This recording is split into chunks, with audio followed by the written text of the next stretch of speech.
Who am I? I am one of the 2,500 OTs who work in the hospital setting. I'm an OT, a student, instructor, and lymphedema therapist. I might be just a staff OT in the hospital, but my lens is influenced by the different roles I play. I see myself as part of a dynamic system. I have my personal desire for mastery. My environment interacts with the patient's environment as we move within the bigger environment of the hospital organization.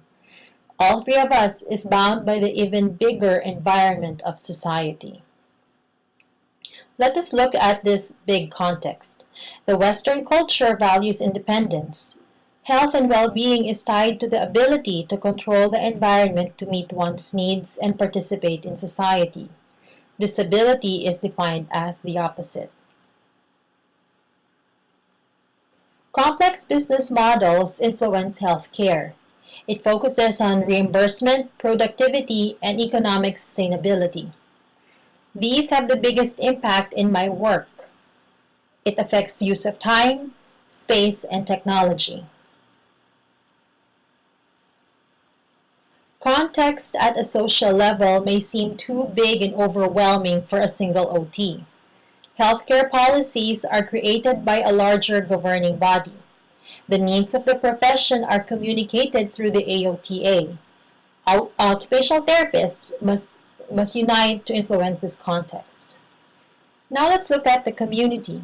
The hospital is owned by a nationwide company established by two physicians, so we have a medical model.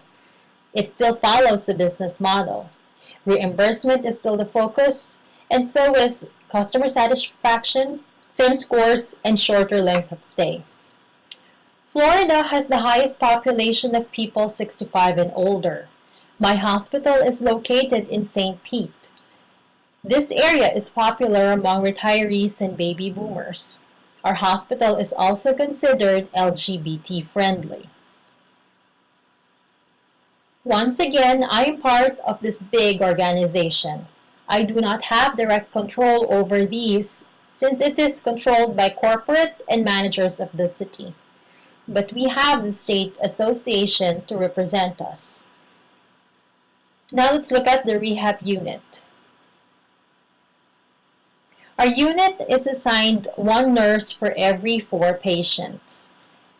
They rely on OTs to perform ADLs, so OTs are pressed to focus on ADLs at both the community and proximal context level.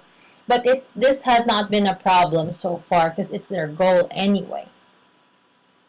Time is now a combination of clock time and event time. Clock time is still evident in therapy time and length of stay. Event time involves the patient's past, present, future, their routines, and rhythm. Created using Powtoon.